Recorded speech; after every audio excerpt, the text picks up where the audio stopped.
Hi everyone, I'm Justine Riccomini, Head of Tax at ICAS for Employment and Devolved Taxes. In this short video, I want to give you an update on an employment taxes decision which was issued by the Upper Tribunal on the 5th of April 2024.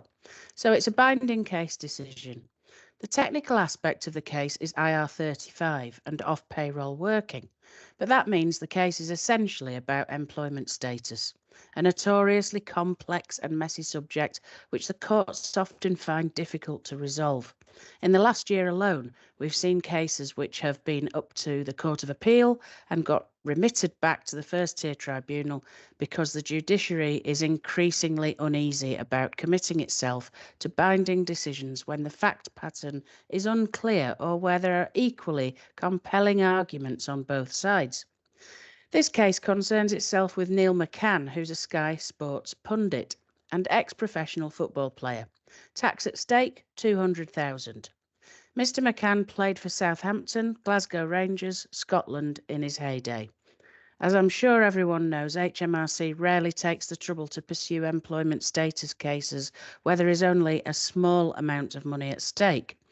So that usually means the tribunal appellants are household names. Unfortunately, it also means that they work in industries which cannot be said to be mainstream, so the fact patterns don't really apply to the man on the street circumstances, which does nothing to help businesses decide whether to follow this precedent or that precedent. So what we have to do instead is look at the way in which the facts have been interpreted by the judiciary and try to emulate that approach when assisting clients. This case centred around the themes of mutuality of obligation, or MU, and control. Let's deal with control first.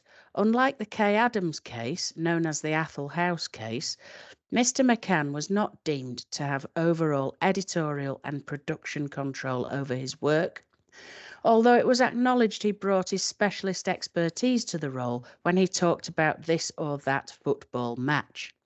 So he was under the control of Sky. Now let's deal with MU. Let's be clear, MU is not defined in any legislation, and it would be really good if it was. It means that you get offered work, you accept it, and you get paid for it. But that could be said to apply to self-employed contracts as well as employed ones or worker ones.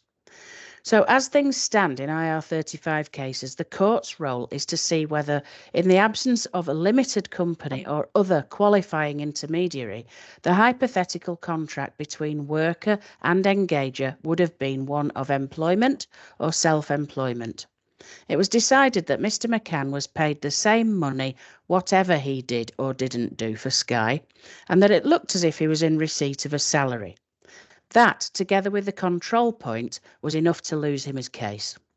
For further details on this, have a look at my article on the McCann case in this month's CA Tax, or go to the tax pages on ICAS.com. Thank you for listening.